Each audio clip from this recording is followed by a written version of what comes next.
Hello my dear student welcome back to my YouTube channel Sona classes. आज ही पढ़िया पिला माने क्लास 10th ज्योग्राफी माने मैन्युफैक्चरिंग इंडस्ट्रीज विनिर्माण शिल्प जोटा खाउटी शिल्प आज टॉपिक अछि कंज्यूमर इंडस्ट्री। देख पिला माने जेउ शिल्प कंज्यूमर प्रत्यक्ष व्यवहार पाई द्रव्य उत्पादन करे सेगुड़ी कहला खाउटी शिल्प।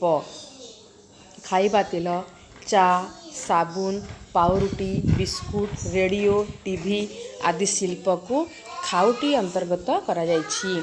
माने एथिरे कोन एथिरे व्यवहृत कंचामाल ओजन कम होइथिबारु उत्पाद गुड़िकर ओजन मध्य कम होइथाय सेथिपाई याकू हालुका शिल्प कुहा जायथाय लाइट इंडस्ट्री कुहा जायथाय। तापर देख पिला माने व्यवहृत कंचामाल अनुसारे माने शिल्परे व्यवहृत कंचामाल उत्स अनुसारे याकू चारि भागरे विभक्त करा जायछि। गोटे हला कृषि भित्तिक शिल्प एग्रो बेस्ड इंडस्ट्री जहाकी तमरा कृषि मिलुथिबा कंचामाल विभिन्न द्रव्य प्रस्तुत करुथिबा शिल्प को कृषि भित्तिक शिल्प कुहा जाए। माने चा चीनी कार्पास वनस्पति तेल रबर झोट शिल्प आदि गोटे गोटे लेखाएं माने कृषि भित्तिक शिल्प।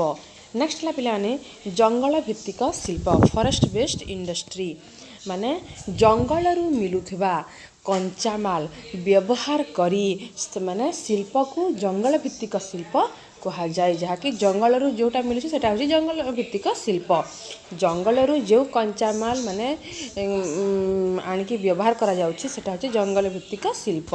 माने जेमति कि कागज शिल्प आसबाब पत्र पैकिंग द्रव्य औषधीय वृक्षर औषध उत्पादनकारी शिल्प ए सब यार अंतर्भुक्त। एटा देख पिला माने भारतर मुख्य शिल्पर गोटे इंडिया मैप देछि एठी तुम देखि पारथबो लौह इस्पात शिल्प बयन शिल्प सॉफ्टवेयर शिल्प ए सब एठी देछि। तापर देख पिला माने माने जीवजंतु पशुभित्तिक शिल्प एनिमल बेस्ड इंडस्ट्री कौन माने एही शिल्प पई उद्दिष्ट कंचामालटा जीवजंतु ठारू ही मिली थाए। माने जेमिति कि तमरा दुग्धजात पदार्थ पई उद्दिष्ट शिल्प चमड़ा शिल्प मत्स्य शिल्प ए सब उदाहरण। तापर देखा पिला माने खनिज भित्तिक शिल्प मिनरल बेस्ड इंडस्ट्री माने एही शिल्प गुड़िक खनिज को आधार करी स्थापित होइथाए। माने लौह इस्पात कारखाना सीमेंट शिल्प एल्युमिनियम शिल्प पेट्रो रसायन शिल्प आदि ए प्रकार शिल्पर अंतर्गत। तापर देखा पिला माने स्वत्वाधिकार अनुसार on the basis of ownership माने निज अधीन रे जोटा अनुसार चारि भाग विभक्त करा जायछि। गोटे हला राष्ट्रायत्त शिल्प सरकारी संस्था द्वारा परिचालित पब्लिक सेक्टर इंडस्ट्री जोटा देख पिला माने जेते बेले कौनसी शिल्प सरकार गवर्नमेंट किंबा सरकारी विभाग गवर्नमेंट डिपार्टमेंट द्वारा स्थापित बा परिचालित होइथाए ताकू माने सरकारी शिल्प बोली कहा जाए।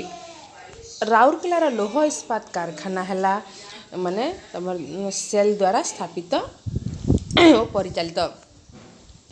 गुरु वैद्युतिक कारखाना एटा भी गोटे उदाहरण।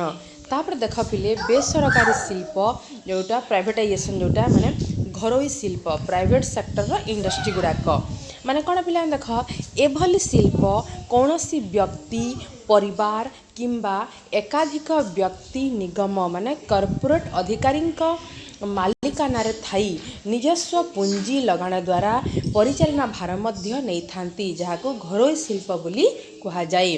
तमर रिलायंस हला टाटा लौह इस्पात हला बजाज ऑटो ये सब प्राइवेटाइजेशन शिल्पर गोटे माने अंतर्गत एग्जांपल।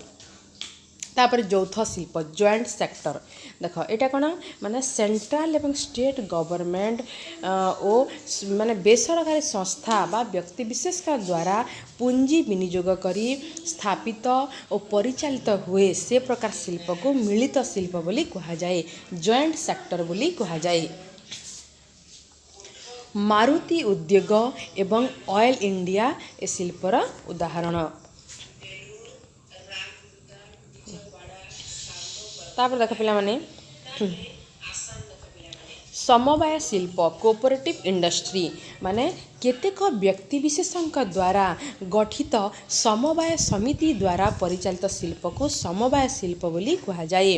माने ए शिल्प रे स्वत्वाधिकार साधारणतः उत्पादक कंचामाल जोगाणकारी और श्रमिकଙ୍କ उपरे मिलित भाव रे न्यस्त होइथाय। माने गुजरात रो अमूल दुग्धजात पदार्थ शिल्प, महाराष्ट्र रे चीनी शिल्प, केरल रो कॉफी शिल्प, लिज्जत पापड़ आदि ए सब उदाहरण। तापर देख पिला माने खनिज भित्तिक शिल्प लौह इस्पात शिल्प माने आयरन स्टील इंडस्ट्री माने कौन लौह इस्पात शिल्प गोटे खनिज भित्तिक शिल्प जहाँकि देशर तथा आधुनिक सभ्यतार मेरुदंड कहले माने किछि अत्युक्ति हेब नाही सेथिपाई मौलिक शिल्प आख्या दिया जाइछि। तापर देखा पिला माने अन्य समस्त शिल्प यथा भारी शिल्प और क्षुद्र शिल्प यहाँ आधार करी गढ़ी उठी माने 1830 मसीहारे तमिलनाडुर पेट्रोनोभा स्थापित होइथिबा लौह इस्पात कारखाना परवर्ती काल रे बंद हो जाइथिला। तापरे 1864 मसीहारे पश्चिम बंगर कुल्टी ठारे आधुनिक लौह शिल्पर भित्ति प्रस्तर रखागला। आउ 1907 मसीहारे जामशेदपुर ठारे टाटा कंपनी द्वारा टाटा लौह इस्पात कारखाना माने प्रतिष्ठा हेबा संगे संगे आधुनिक लौह इस्पात शिल्पर शुभारंभ हैला। माने परे परे पश्चिम बंगर बर्णपुर ठारे भारतीय लुहा इस्पात कारखाना द्वारा एवं कर्नाटकर भद्रावती ठारे माने इंजीनियर विश्वेश्वरायଙ୍କ नाम अनुसार विश्वेश्वराया लौह इस्पात कारखाना नाम स्थापित हैला। तापर स्वाधीनता पर कौन है पिला माने देशर विभिन्न स्थान रे केतेक विदेशी राष्ट्रर माने वैषयिक ज्ञान सहायता रे लौह इस्पात कारखाना स्थापित हैला। माने ओडिशार राउरकेला तमर जर्मनी सहायता रे छत्तीसगढ़ भिलाई माने सोभियत रूस सहायता रे पश्चिम बंगर दुर्गापुर ब्रिटेन सहायता रे झारखंड बोकारो रशिया सहायता रे तमिलनाडुर सालेम आंध्र प्रदेश विशाखापाटना और कर्नाटक विजयनगर ठारे माने ओडिशार कलिंगनगर ठारे लौह इस्पात शिल्प मान स्थापित हैला। तापर देख पिला माने एगुड़िक व्यतीत भारत रे प्राय 650 रु अधिक क्षुद्र इस्पात कारखाना गढ़ी उठी मिनी स्टील प्लांट्स माने। तापरे वार्षिक 106.5 न्यूट टन लौह इस्पात उत्पादन करी भारतटा पृथ्वी रे माने सेकंड पोजीशन अधिकार करिछि। किंतु भारत रे मुंड पिछा वार्षिक 71 किलोग्राम लौह इस्पात व्यवहृत हेउछि। लौह इस्पात कारखाना रे माने व्यवहृत कंचामाल ओ उत्पाद भारी होइथिबारु ताकू भारी शिल्प बोलिकी माने कहा जाए हेवी इंडस्ट्री बोली कहा जाए। एथिरे कण पिला माने कंचामाल रूपे भारी लुहा पत्थर कोयला चून पत्थर को माने 4:2:1 अनुपात रे निया जाए। आ यहाँ को शक्त करने मांगानीज और क्रोमाइड व्यवहृत हुए। माने कंचामाल और उत्पाद उभय भारी होइथिबारु परिवहन कष्टसाध्य होइथाए।